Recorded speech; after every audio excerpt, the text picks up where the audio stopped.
Hey, it's me, Shane, Gemini Garage, and kind of an impromptu video here.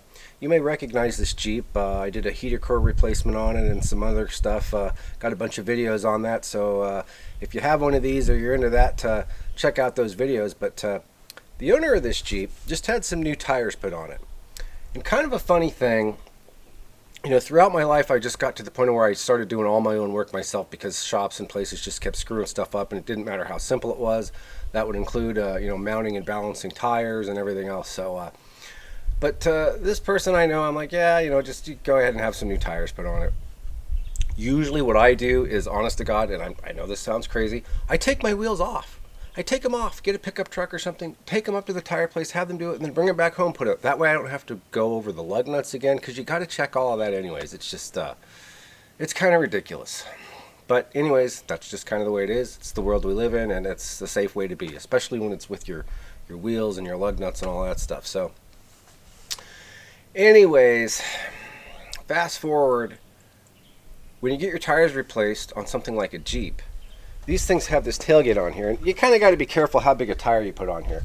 These are 31 1050s, which are the biggest pretty much that you really can put on these without having rubbing issues. Kind of the biggest you can sort of put on the tire carrier, just around the biggest tire that, you know, really what you need for trying to fit anything stock on these things. So with that said, this had 30s on it, so these are obviously going to be wider. Well, these Jeeps, I'll back up and show you here on this camera here. They all have this bumper right here. And what that bumper does is it's under the edge of the tailgate, but the bottom of the tire here, and let me fly the camera off real quick here. Maybe I can, the bottom edge of that tire there, when this tailgate's closed, the bottom edge of this tire here pushes up against here, just to kind of help keep it from rattling around so much, and just to kind of absorb the shock a little bit, and just, you know, great idea, right?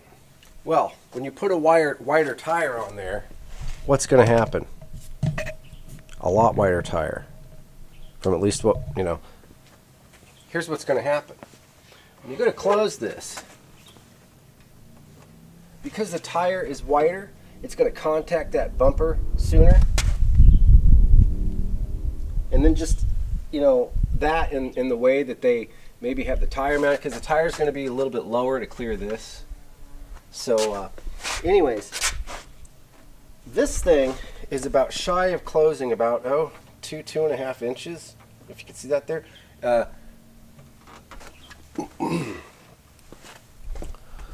So yeah, that thing, let me pick the camera up and move it over here real quick.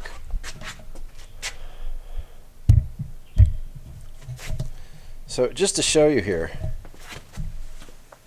and I know you're supposed to have the glass down, but I'm showing you here. That is how far away from closing it is. Okay? When they pulled up in this, it was closed. And they had something in the back, and when I opened it to get it out, this thing sprung open. And I can't even imagine how hard you had to push on that to get that to latch. I mean, I'm cringing just doing this now like that. So hopefully the hinges and all the stuff isn't bent or sprung. I think it's probably going to be okay. But yeah, that really pissed me off. Really pissed me off. And I mean, you know, it's once again, it's probably my own damn fault. I mean, everybody thinks I'm nuts when I'm like, oh, now take your wheels off and do it yourself if you can't. So, and that's the thing. I can understand how somebody might not know that. I can understand how somebody might overlook that. I can understand how somebody might not think about that. But when you go to freaking close it and it's like that, I mean, give me an effing break, right? So that's just shit. I'm not going to name names. It was a national tire chain, you know, but whatever. So anyways, let me the proper thing to do is to take that off and trim it down, or put a smaller one on there, or eliminate it if the tire's that, you know, whatever the case may be, but not to. So since this is an issue, let's just might as well go ahead and try and take care of it now. You're going to need a Torx bit. This is a T25 to get this thing off. Just one in there. If you've got a really old Jeep, this thing's probably not on there. It's probably rusted off by now, but so you can take that off of there, and I mean, you can totally trim this thing down. It looks like you could probably just buzz it with the bandsaw.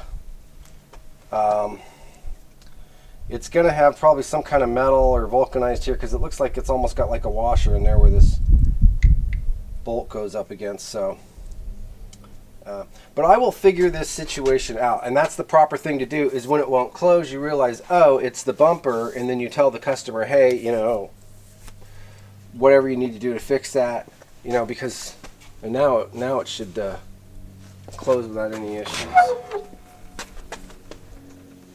Yeah, I mean, so that's just, it's inexcusable in my book. To be perfectly honest with you, I would like to take the person who did that, and I would like to put their balls right there, you know what I'm saying, and see if they notice then that it doesn't close, but whatever.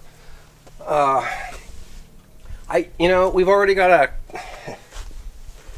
a coming automotive crisis, because all the new stuff is way overpriced and it's garbage anyways, a lot of it. I mean, seriously, there's engines failing like on the dealership lots of $60,000, $70,000 trucks. It's insane. So you've got all the newer stuff that's overpriced and crap. Then you've got a part supply problem for, the middle-aged and the older stuff. And then you got all these people trying to, ban them one way or the other, because of their age. And so it's just, and then you got stupid crap like this going on, and it makes me very testy, because like I said, I have seen some stuff go on in my life in the automotive. It's awful. And the saddest thing is repair shops just don't own up to it when they do it. You generally don't own up to it. And then there is a dynamic where, for whatever reason, when people take their car someplace, they do tend to notice other things that are wrong with it, or notice everything, and they think the mechanics did something and they didn't. So between the dynamic of the customer, being overly sensitive and starting to blame the mechanic for crap they didn't do, and then the mechanics, not owning up to stuff,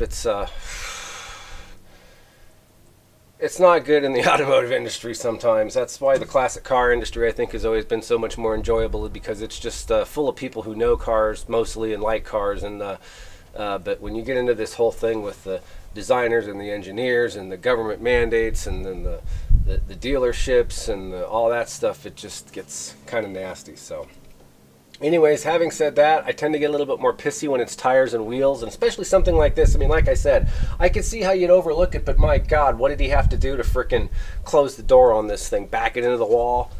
So anyways, if you own a Jeep and you have new tires put on it, make sure you take this off, or just take them off and do it yourself or whatever. But if you have new tires or wheels put on your Jeep, go over it. And of course, because of this now, I need to go and check all the lug nuts, and I mean, I would have anyways, but so anyways, pay attention, guys. Hope that helps you out. Shane, Gemini Garage.